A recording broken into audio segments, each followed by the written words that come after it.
नमस्कार, स्वागत है आपका टीवी9 भारतवर्ष में। आपके साथ मैं हूं सुमेरा खान। हमारे साथ खुद मौजूद हैं AIMIM चीफ असदुद्दीन ओवैसी साहब। बहुत स्वागत है टीवी9 भारतवर्ष में सर आपका। पहला ही सवाल ये कि एक पर्सपेक्टिव बन रहा है या एक नज़रिया है ये भी देखने का कि कभी भी कोई बदलाव की या बेहतरी की बात होती है, क्योंकि सरकार ये कह रही है कि हम ऐसा इसलिए कर रहे हैं क्योंकि हम चाहते हैं कि बेहतर हो हालात और बेहतर मैनेज हो चीज़ें। तो बेहतरी के लिए अगर कोई चीज़ की जा रही है तो उसका विरोध पहले शुरू हो जाता है। तो क्या बेहतर हालात हो इसके विरोध में है क्या आप? नहीं, हालात बेहतरी के लिए मोदी सरकार इस बिल में अमेंडमेंट्स नहीं ला रही है। इसका बुनियादी मकसद ये है कि सरकार इन अमेंडमेंट्स के ज़रिए वक्फ की प्रॉपर्टीज़ को मुसलमानों से छीनना चाहती हैं। बल्कि अगर मैं ये कहूँ तो एक गलत नहीं होगा, बल्कि ये किस्म से वक्फ की जायदादों पर एक NRC करना चाह रही है। अब आप बताइए कि आपने कोई कम्युनिटी से आपने मुशावरत की, आपने कोई कमेटी बनाई, बोली अपने ऑब्जेक्शन दीजिए, आपने किसी से बातचीत की? किसी से बातचीत नहीं की आपने। आप ला के बोल रहे हैं। अच्छा, मीडिया में आप सेलेक्टिव लीक देते हैं और ये बोलते हैं, उसमें जो मीडिया ने रिपोर्ट किया है ये कह रहे हैं कि वक्फ की प्रॉपर्टी डिस्प्यूटेड होगी, सरकार उसको दोबारा उसका सर्वे कराएगी, इन्वेस्टिगेट कराएगी। कैसे कराएगी? एक गज़ीट इशू हो जाता है, वो सरकार की तरफ से, वो एक लीगल डॉक्यूमेंट होता है। अब डिस्प्यूट है हाजी मलंग दरगाह पर महाराष्ट्र में, डिस्प्यूट है हाजी अली दरगाह पर, डिस्प्यूट है कई मसाजिद पर, डिस्प्यूट है कई खानखाओं पर। तो डिस्प्यूट होगा तो कोर्ट को जाइए ना, आप कौन डिसाइड करने वाले? नंबर 1 ये। दूसरी बात यह है कि सरकार ये नहीं बता रही है देश को कि वक्फ कौन करता है। मुसलमान ही करता है, कोई नॉन मुस्लिम तो नहीं कर सकता। और कोई मुसलमान अगर प्रॉपर्टी अल्लाह के नाम पे लिए वक्फ करता है तो वो बोलता है भाई इस जायदाद से, आमदनी से यतीमों को या बेवाओं को फ़ायदा पहुँचे। तो सर्वे कमिश्नर गवर्नमेंट का देखता है कि ये प्रॉपर्टी उस मुसलमान की है या नहीं। वो कहता है कि हाँ है। उसके बाद गवर्नमेंट को लिखता है, स्टेट गवर्नमेंट को, गवर्नमेंट गज़ेट इशू करती है। तो मुसलमानों को 1 साल का टाइम है उस गज़ेट नोटिफिकेशन को ऑब्जेक्शन करने का। गैर मुस्लिम को, नॉन मुस्लिम को कभी भी ऑब्जेक्ट कर सकते। तो ये बोल रहे कि वक्फ, एक तरफ तो सरकार बोलती है वक्फ बोर्ड किसी की प्रॉपर्टी को अपनी प्रॉपर्टी बोलता, दूसरा ये बोल रहे हैं कि इसमें कोई फ़ायदा नहीं हो रहा है। इनका ये डेलिब्रेट, इनका ये कन्फ्यूजन क्रिएट कर रहे हैं और इनका असली बुनियादी मकसद एक ही है कि मुसलमानों से ये इसको छीन लिया जाए। और ये right to freedom of religion का एक बहुत बड़ा वायलेशन होगा जो सरकार करने जा रही है अगर करेगी तो। लेकिन अगर जो अभी के हालात हैं उसमें देखा जाए, वक्फ बोर्ड्स बहुत मिसमैनेज्ड हैं। वक्फ बोर्ड के पास अपने ही एम्प्लॉयज़ को देने के लिए, तनख्वाह के लिए पैसे नहीं हैं। वक्फ बोर्ड की जो प्रॉपर्टीज़ हैं उन्हें ठीक से मैनेज नहीं किया जाता। भ्रष्टाचार के तमाम आरोप लगते हैं। ये जो पूरी प्रक्रिया अभी तक चल रही है, तमाम अमेंडमेंट्स पहले भी किए गए हैं, उसके बावजूद सुधरा नहीं है हालात। तो अगर अभी एक बार फिर इस पर चर्चा हो और संशोधन जो भी हैं वो सामने आए, उसमें सुझाव भी दिए जाएं और अगर बेहतर हो हालात, ये जो दिक्कतें हैं इन्हें दूर करने की कोशिश की जाए, तो आपको लगता है कि इसके लिए नहीं है, ये दरअसल कब्जे के लिए है? सबसे पहली बात यह है कि नरेंद्र मोदी और उनकी हुकूमत ये समझती है कि वही अक्लमंद हैं, उन्हीं को सब चीज़ मालूम, दूसरे किसी को कुछ नहीं मालूम। अगर वो वाकई में समझ ये उनकी नीयत होती तो आप बुलाते, आप मुस्लिम मेंबर्स ऑफ पार्लियामेंट को बुलाते, आप हर पार्टी को बुलाकर बोलते कि भाई हमारा ये प्रोग्राम है, बताइए इसमें क्या करना है। सरकार पूछती, सरकार बोलती मैं करना चाह रहे हैं। दूसरी बात यह है कि 10 साल से मोदी सरकार हुकूमत में है। आपने सेंट्रल वक्फ काउंसिल को, डेवलपमेंट ऑफ वक्फ प्रॉपर्टीज़ एक हेड है, उसमें आपने कितने पैसे दिए और कितने प्रॉपर्टीज़ को आपने डेवलप किया, बता दीजिए। तीसरी बात यह है कि बात होती है एनक्रोचमेंट की, तो हिंदू एंडोमेंट बोर्ड को समरी एविक्शन पावर्स है। आप समरी एविक्शन पावर्स वक्फ बोर्ड को दीजिए ताकि जितने एनक्रोचेस उनको निकाला जा सके और वक्फ की प्रॉपर्टी को सही इस्तेमाल किया जा सके। चौथी बात यह है कि वक्फ ट्राइब्यूनल है, वक्फ ट्राइब्यूनल का, उस पर भी इन लोगों को आपत्ति है। नहीं, वक्फ ट्राइब्यूनल क्यों होगा? अरे वक्फ ट्राइब्यूनल का डिस्ट्रिक्ट जज का अपॉइंटमेंट स्टेट का CGI करता है और ये बोलते हैं कि नहीं वहाँ से अपील नहीं हो सकती। बिल्कुल नहीं हो सकती, क्योंकि जजमेंट के बाद रिवीजन होगा हाई कोर्ट में। तो वक्फ की प्रॉपर्टीज़ के सेव करने के लिए ट्राइब्यूनल बनाया गया है। ये बोलते हैं एक्विजिशन नहीं होता, बिल्कुल एक्विजिशन हो सकता है, बशर्ते कि आप उस तमाम ड्यू प्रोसेस को फॉलो करें और अगर प्रॉपर्टी एक्वायर करें तो उतने ही पैसे आप किसी और प्रॉपर्टी में ख़रीदें। ये सब चीज़ें हैं, मगर सरकार की नीयत कुछ और है, इसीलिए हम लोग इसकी मुखालिफत कर रहे हैं और करते रहेंगे। सरकार की नीयत क्या है? सरकार की नीयत यही है कि आप कहीं पर भी प्रॉपर्टी को डिस्प्यूट करार दीजिए और आप 200 साल पहले जाकर बोलेंगे कि भाई फुला बादशाह ने या फुला नवाब साहब ने या बड़े आदमी ने जो प्रॉपर्टी वफ़ की है उसका रिकॉर्ड लाइए। अब कैसे वफ़ किया आपने, ये किया, तो उसके ज़रिए। अच्छा, दूसरी चीज़, ये जो मीडिया को उन्होंने 15 प्रॉपर्टीज़ की मिसालें दी है ना, एक मीडिया को लीक किया है, उसमें औरंगाबाद जालना रोड पर कब्जे, कौन है कब्जेदार? मेरा रिश्तेदार है। कौन सी पार्टी से बताइए सरकार? उसको अगर आप ये लॉ लाएंगे तो वो तो परमानेंट ओनर हो जाएगा वहाँ पर। 8 लाख प्रॉपर्टीज़ हैं और आप 15 मिसालें देते हैं। आप दीजिए ना, जो हिंदू एंडोमेंट बोर्ड को जो पावर्स हैं वो पावर्स वक्फ बोर्ड को देने से कौन रोक रहा है आपको? आप दीजिए, हम उसका वेलकम करेंगे। आप वो भी नहीं करना चाह रहे। आप ये अमेंडमेंट सिर्फ और सिर्फ मुसलमानों की जायदादों को छीनने के लिए करना चाह रहे हैं। आपकी नीयत सरासर ख़राब है, इसीलिए हम उसका अपोज कर रहे हैं। अब मिसाल के तौर पर सुनहरी बाग की मस्जिद है, आप उसको तोड़ना चाहते थे, वो बची क्यों? एक बचने की एक वजह यह भी है कि वो दर्ज वक्फ है। अब आप कल बोलेंगे नहीं सुनहरी बाग की मस्जिद का वक्फ ही गलत था। अरे भाई, मुजाहिदीन आज़ादी जाकर नमाज पढ़ते थे, उसमें ट्रैफिक जाम हो रहा है उससे। यही तो हम कह रहे हैं, ये एग्जाम्पल दे रहा हूं आपको, एक बहुत बड़ा एग्जाम्पल है सुनहरी बाग की मस्जिद का।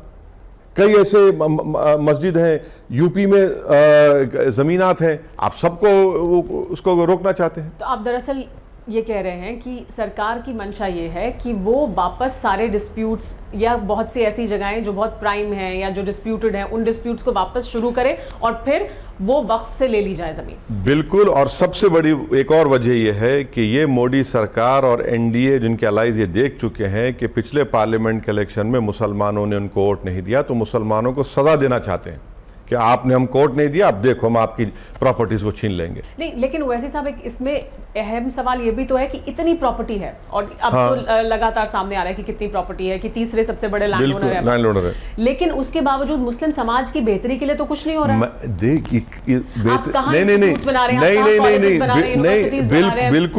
बिल्कुल सही है। वक्फ बोर्ड चलाता कौन है? असदुद्दीन चलाता है। वक्फ बोर्ड चलाता है स्टेट गवर्नमेंट। सीओ का अपॉइंटमेंट कौन करता है? सरकार करती है, और सरकार अपॉइंट भी करती है। से भाई, आपकी सरकारों ने वक्फ बोर्ड को कितना पैसा दिया प्रॉपर्टीज को डेवलप करने के लिए?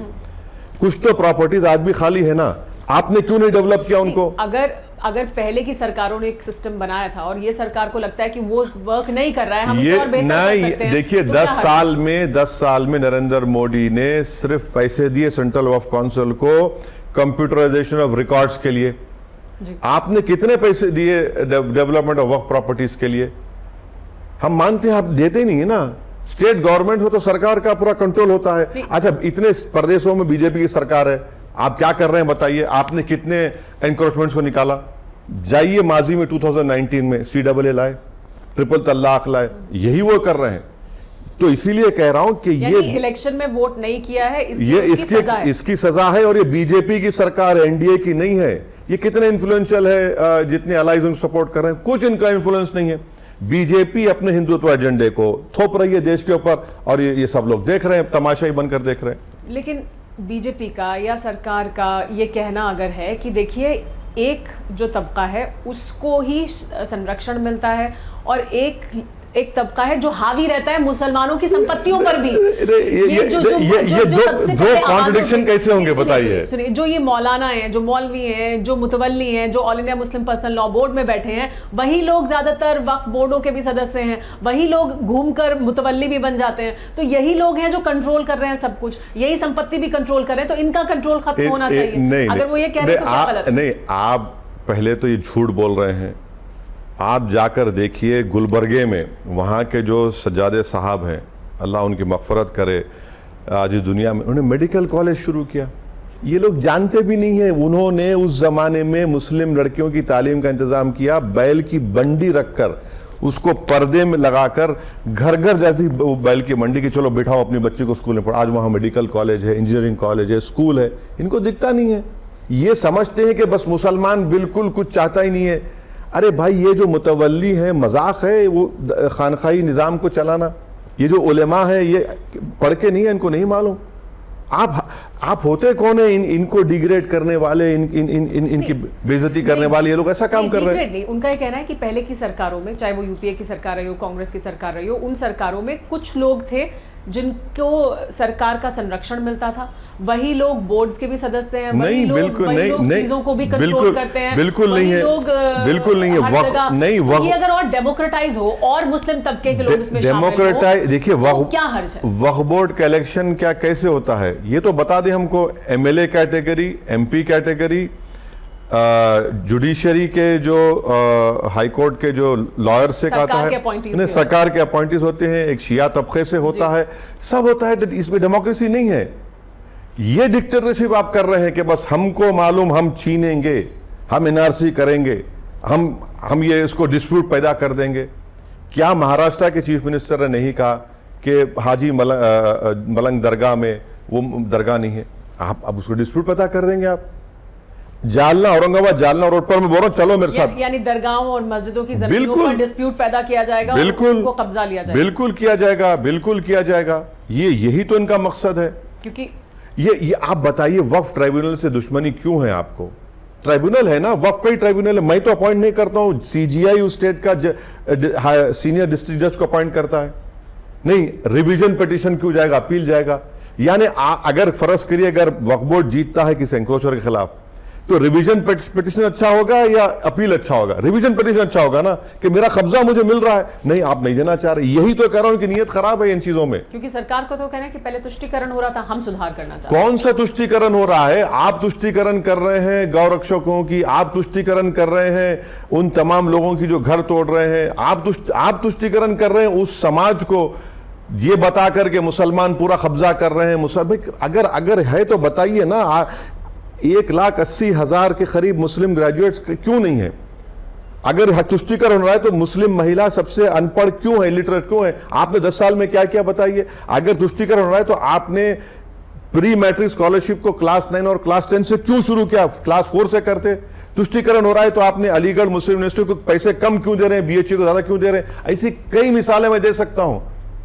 उल्टा हो रहा है, उल्टा नफरत के मुजाहरे की जा रहे हैं। सबसे ज्यादा बड़ी संपत्ति के मालिक वक्फ, और उसके बाद उसकी आमदनी, अब तो उसके तमाम आंकड़े सामने आ रहे हैं कि 200 करोड़ भी उसकी आमदनी नहीं है, उसकी आमदनी बहुत ज्यादा होनी चाहिए और वो समाज के लिए यूज होना चाहिए। ये भी तो तर्क है सरकार का कि हम चाहते हैं कि और ज्यादा आमदनी हो, और ज्यादा। मैं वही तो कह रहा हूं, कौन सा राइट थिंकिंग आदमी इसकी मुखालिफत करेगा? मगर आप पैसे रखिए ना, आप सरकार की तरफ से आप देते क्या है मिनिस्ट्री ऑफ माइनॉरिटी वेलफेयर को? ऊंट के मुंह में जीरा। आप कहिए कि अब हम इस साल वक्फ बोर्ड, सेंट्रल वक्फ काउंसिल को 4,000 करोड़ देंगे, डेवलप करिए वक्फ प्रॉपर्टीज, दीजिए, आप करिए। आप नहीं करना चाह रहे वो तो अब ओवैसी साहब, आप आगे का रास्ता क्या? सरकार बिल लेकर आएगी, फिर क्या?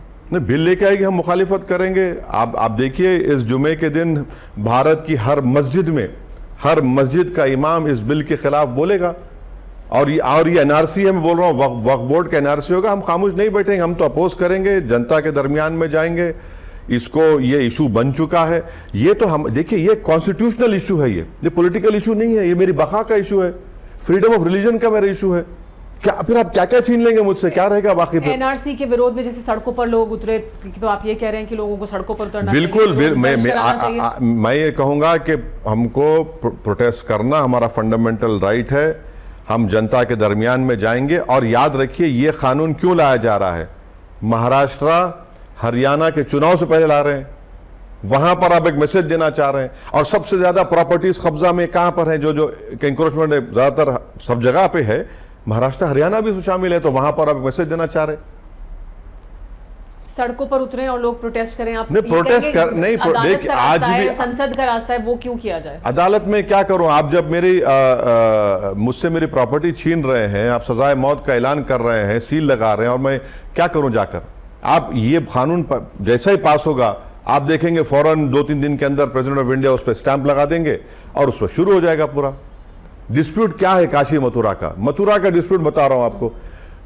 यूपी की सुन्नी वक्फ बोर्ड और मुकामी वक्फ बोर्ड ने हिंदू पक्ष के साथ 1965 में तस्वीया कर लिया और करीब 12 एकड़ जमीन हिंदू भाइयों को दी। आज आप लड़ रहे हैं। अब बोलिए इस पर क्या करेगी सरकार? तो आप ये कह रहे हैं कि ये रास्ता है? नहीं, ये ऐसे कई चीजें पैदा किए जाएंगे। इनको नौकरी देना नहीं आता, इनको चीन के खिलाफ आंखें दिखा नहीं सकते। उर्दू में बोलते हैं ना, ख्वाब गफलत में 56 इंच का सीना सो रहा है। इनको जब उठते हैं अपने नींद से, ओह वहां पर ऐसा हो गया। अरे भाई ये देखो, आप माइनॉरिटीज को क्यों तंग करना चाह रहे हैं, क्यों उनसे फंडामेंटल राइट है फ्रीडम ऑफ रिलीजन छीनना चाह रहे हैं उसको आप। बहुत शुक्रिया ओवैसी साहब तमाम मुद्दों पर हमसे बात करने के लिए। TV9 भारतवर्ष पर हमारे साथ जुड़े हुए थे असदुद्दीन ओवैसी साहब, और उन्होंने अपने विचार रखे खास तौर पर वक्फ एक्ट 1995 में जो बदलाव किए जाने हैं उसको लेकर उनके क्या है मत।